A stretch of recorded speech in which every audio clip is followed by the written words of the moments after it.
a reckless decision to retreat from Afghanistan with an arbitrary deadline, he went on to say.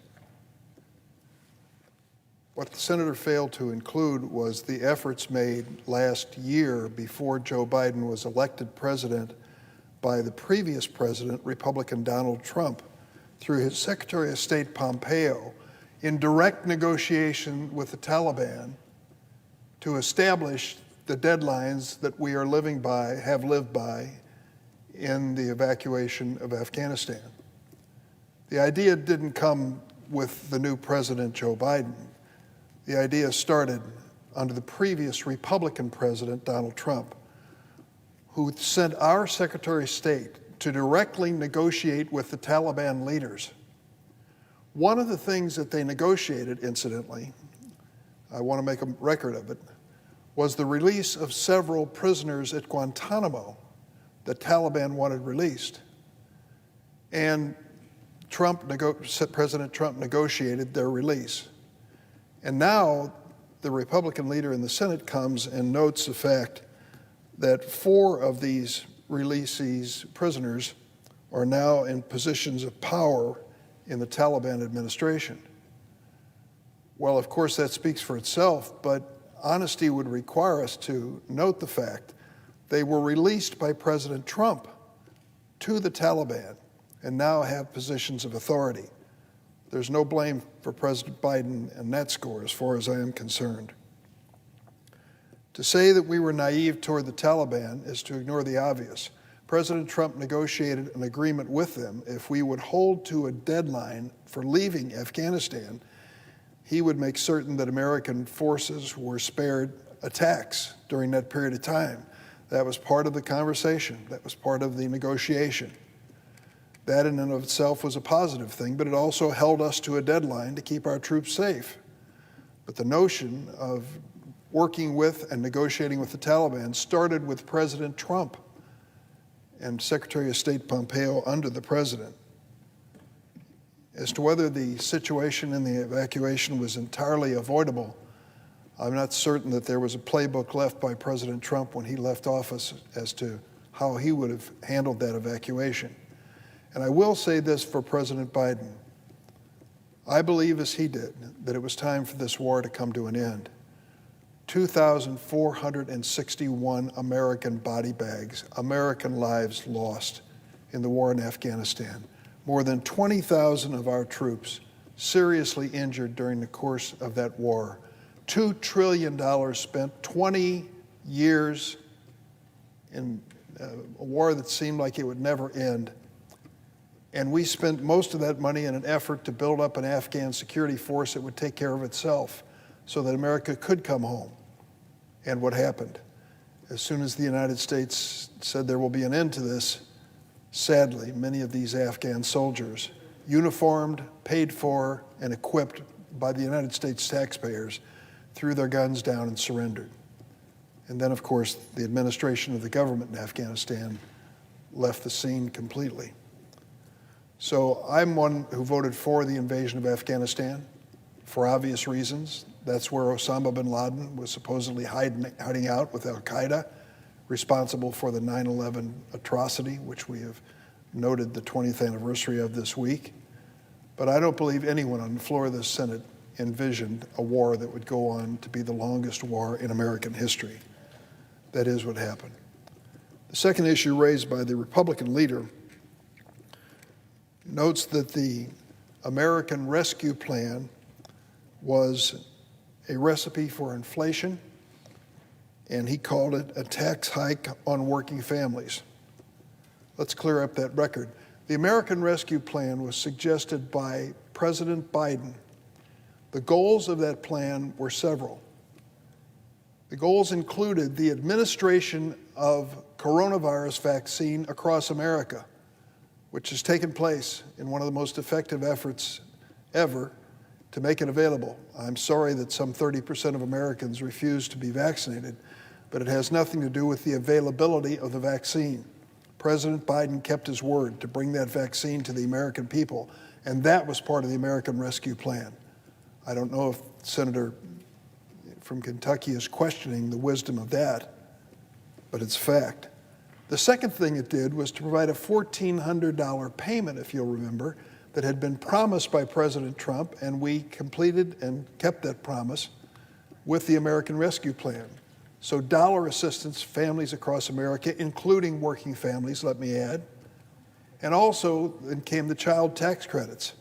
It was the most extraordinary effort made by our government to help families raising children. Cash payments through the end of this year. To argue that this is somehow a tax on working families is to ignore the fact that it's the biggest tax break in the history of this country for working families. And how many Republicans supported us for the $1,400 cash payment to families, for the plan to administer the vaccine across America, for the help for families with children, for more assistance for businesses? Not one. Not one Republican vote in support of the American Rescue Plan. And to hear the critique that was given just a few moments ago by the Republican leader is to ignore the obvious. That plan was essential to this country coming to grips with this pandemic and starting to get this economy back on its feet. Senator from Kentucky has characterized our reconciliation bill as reckless, and he talks about the massive tax increases. He forgets one particular element. What we are doing is reversing the tax breaks given by the Trump administration 4 years ago to the wealthiest people in America. Yes, their taxes will go up. Let's make a record of it. But President Biden has made it clear that there'll be no tax increases for anyone making less than $400,000 a year. So if we're talking about a new tax burden, it's on people that can certainly afford to pay, and it reverses a tax cut which many of the Republicans, I think virtually all of them at the time, voted for. Madam President, I ask consent that the statement I'm about to make be placed in a separate part in the record. Without objection. I want to tell you about an extraordinary person from my state, Dan Schanauer. He grew up in Naperville, just outside Chicago, 5 kids in his family. In college, he spent a semester at Washington, D.C.'s American University in their Washington semester program, and he managed to become an intern here on Capitol Hill for United States Senator Charles Percy from Illinois. An opportunity like that can change your outlook on life. I know it changed mine when I was an intern for Senator Paul Douglas. But it changed his mind, and he started thinking about what he could do by way of public service. Dan Schanauer wasn't interested in politics, though. So after college, he enlisted in the Navy. He became an intelligence officer and served in the Persian Gulf War and in assignments around the globe. On September 11th, 2001, Dan Schanauer was on duty at the Pentagon, gathering materials quickly to brief his superiors on the attack on the World Trade Center, which had happened minutes before, when American Flight 77 crashed into the Pentagon, into his office, and took his life. Navy Commander Dan Schanauer was one of 125 service members and civilians who lost their lives in the Pentagon on 9/11. One of the 2,977 Americans lost in the terrorist attacks that fatal day. He was 40 years old.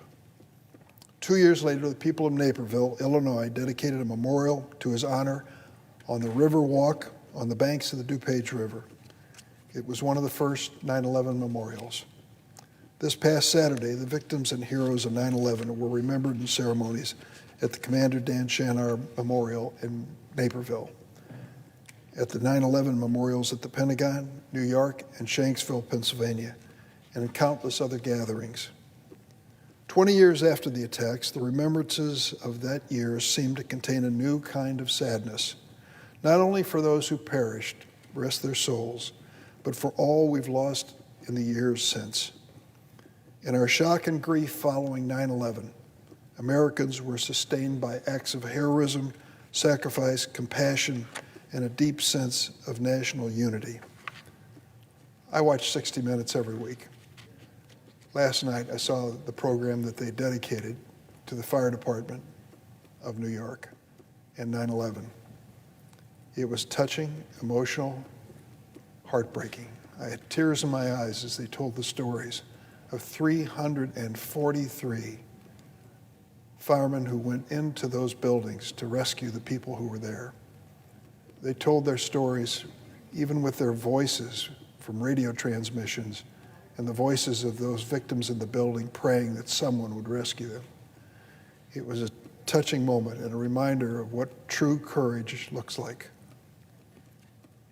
We have responsibility now to ask a basic question that talks about our responsibility when it comes to the people in this country.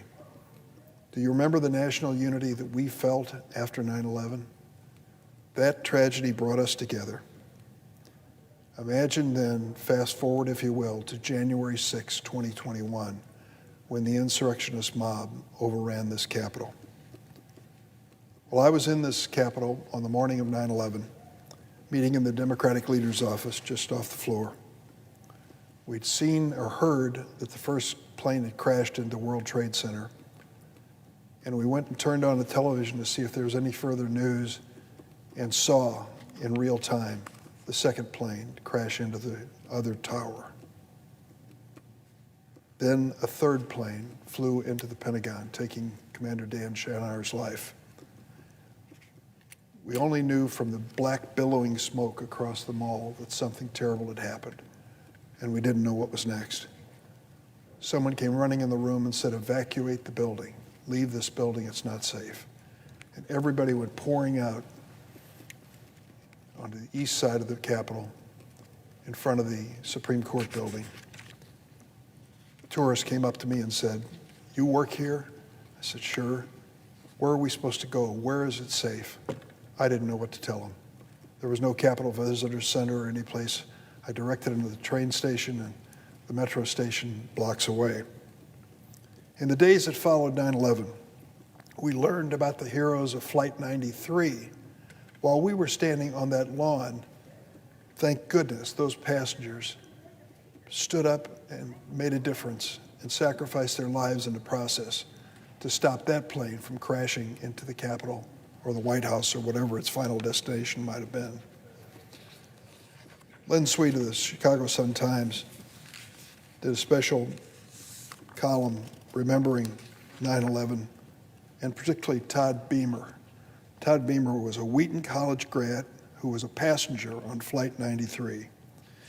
He managed to get in touch using an airphone with Lisa Jefferson, and they spoke for about 15 minutes as Todd described what was going on in that airplane. And she told him what had happened at the Trade Center in the Pentagon. It was Todd Beamer who made that memorable statement, "Let's roll," when they tried to take over the plane and gave up their lives in the process. Those were the true heroes. It is heartbreaking that 20 years later, the gravest threat to America is not just the international terrorism, but a terrorism that comes from within. Al-Qaeda did not succeed in attacking this Capitol, but 9 months ago, homegrown American terrorists did. As we speak, workers are preparing to reinstall a security fence around the Capitol to protect it from another gathering of violent white nationalists expected in Washington this weekend. Former President George W. Bush spoke for many of us on Saturday when he said that the terrorists of 9/11 and the violent extremists at home may come from different cultures. These are his words. But in their disdain for pluralism, their disregard of human life, and their determination to defile national symbols, they are children of the same foul spirit, and it's our continuing duty to confront them. We have work of great importance before us. In the next few weeks, the Congress needs to find a plan to fund the government, protect our economy, protect the full faith and credit of the United States, make sure we pay our bills on time as promised. And isn't it ironic that there is resistance to increasing the debt ceiling from the Republican side of the aisle when the increase in the debt ceiling is to pay for the debts incurred under President Donald Trump? It's his administration we're paying for with this vote. And the Republicans, many of whom supported him and continue to, don't want to balance the books and accept that responsibility. On a different matter, I will just close by saying that the Afghanistan situation should be put in the context of 13 brave Americans who lost their lives during that evacuation. But the fact of the matter is that 124,000 people, including 80,000 Afghans and 6,000 Americans, were airlifted to safety. They and the brave service members and diplomats involved in the evacuation deserve our thanks and respect. The missteps in Afghanistan happened long ago. The U.S. first began peace talks with the Taliban more than a decade ago. Last year's Doha Agreement was negotiated by the Trump administration. H.R. McMaster, Donald Trump's second national security advisor, recently called the deal, quote, a surrender agreement with the Taliban, close quote. That's the agreement Joe Biden inherited when he became president. And when it came time to face that responsibility, that is exactly what he said. I accept the responsibility for my decision. What a contrast with the previous president who accepted responsibility for nothing. This president stood up and said, I'll make the decision, I'll stand by it. I respect him for that. It's time for America to end. It was time for America to end our longest war. It is time now for us to try to find a way to bring this nation back together. I yield the floor.